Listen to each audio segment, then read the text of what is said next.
Good morning, everyone, or afternoon, I guess it is now. I just wanted to bring to you the brief recap of what we talked about last night and what we discussed with the teens in our kicking off our series called Unstoppable. And the tagline, if you remember the video that we shared with you, is that which may look like an obstacle is really just proof that our God is unstoppable. And so we talked about two obstacles from the very beginning, very foundation of the Bible and of the Christian story. We are faced with two huge obstacles, and we looked at how God was unstoppable in those situations, how he used these giant obstacles and even impossibilities to bring about his plan and his goodwill and pleasure. So the first was the obstacle of nothing, or nothingness, and the second one was the obstacle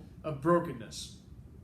So how this universe got here, if you're familiar with the science field at all, is a hot topic of debate these days. And how did this universe originate? We know that it originated, it had a beginning. There's virtually no credible scientist that will tell us that this universe is eternal. We know that it had a beginning, and we know that it's coming to an end. And so what we need to deal with as Christians is the obstacle of nothingness, and that it's virtually impossible, actually when you think about it, for us to be here today. But in Genesis 1:1, though in the beginning there was nothing at all, we read these words: "In the beginning, God created the heavens and the earth." And so what seems really difficult for us, what's really hard for us to kind of wrap our minds around and get our heads around, and that everything that we know today, the universe that we know today, at one point there were no particles, there were no atoms, there were no processes, there were no systems, there were no functions that existed, no particles that kind of collided together and just exploded. There was God. And God speaks, and everything comes to be.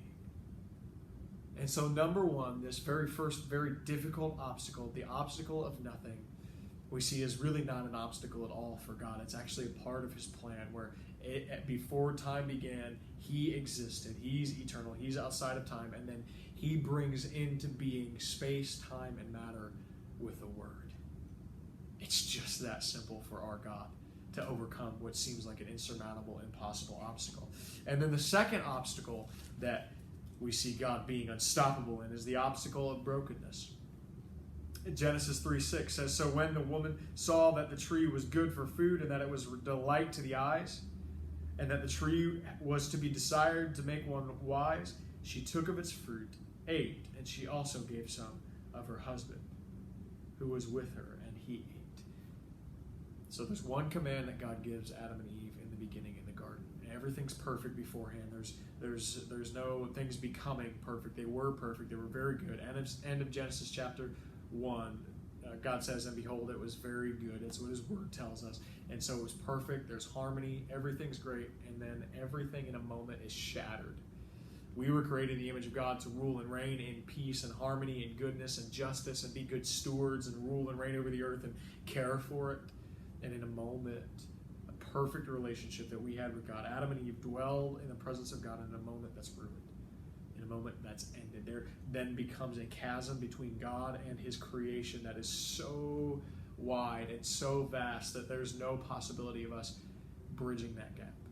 Think of it as we're in I had the teens look up the national debt calculator. If you want to make something that'll make you sad and cry, do that.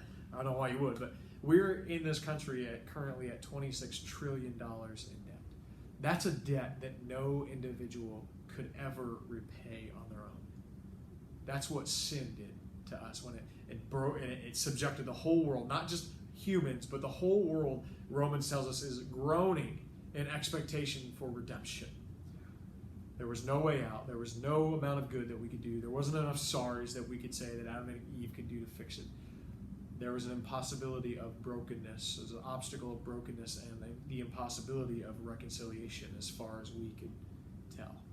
But then in Genesis 3:15, God says this: "I will put enmity between you and the woman, and between your offspring and her offspring. He shall bruise your head, and you will crush he shall bruise your head, and you shall bruise his heel. So God says to the serpent, Satan, the one who tempted Adam and Eve, he says, the woman's seed. And we know now this is called the proto-evangelium, or the first good news, the original gospel, that the seed of the woman would be Jesus. And so God makes a way for reconciliation to happen. Even the brokenness of sin, the seriousness, that's what I try to get the teens to grasp. We don't grasp in our minds how serious our sin is to a good and holy and perfect God. That's why I need to cast Adam and Eve out. That's why the rest of the world since then has been subjected to futility and to sin, because of our first parents, Adam and Eve's rebellion. And even that could not stop our God. And so there were a couple of applications that we walked away from this with. Hopefully you take comfort and take heart in knowing that if nothingness and brokenness and reconciliation could not stop God, then surely he can handle what's going on in your life. And maybe there's some areas of unbelief. That's what all sin is. That's what all doubt is. It's unbelief. Belief that God is, it's the same thing that Adam and Eve failed to do when Satan comes to them. Did God really say? They failed to, in that moment, failed to believe that God really was good, even though he had proven it to them over and over again through the goodness of his creation and what he commanded them to do. They failed to believe, they doubted God, that he really was who he said he was and was going to do what he said he would do, and that's what we have in our lives. So maybe there's some areas of unbelief that you need to speak the truth of God's unstoppability to. Maybe there's some fear, some anxiety, and you need to be reminded of our unstoppable, almighty, all-powerful God, that there's absolutely nothing that could get in his way and his plan being fulfilled. And if that's true, then surely he can understand and handle what's going on in our lives.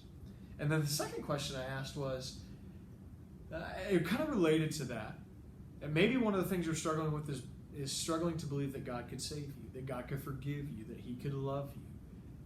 If he could make a way for the seed of the woman to crush the head of the serpent, surely he can forgive all your sins. And maybe one of the things that you failed to do in your life is you're struggling to forgive somebody else, right? Because if God has forgiven you, if God has extended such grace to us through the person and work of Jesus Christ, then maybe we ought to be able to extend that same grace to others. Maybe there's nobody in our lives that is beyond hope.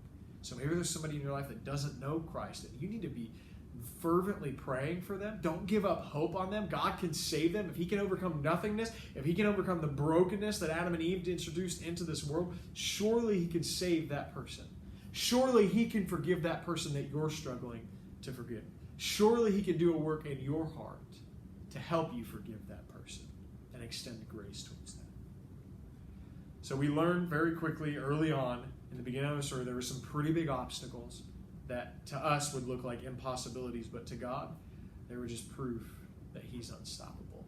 So pray that this has encouraged you. Pray that this produces great encouragement in your family and great discussion.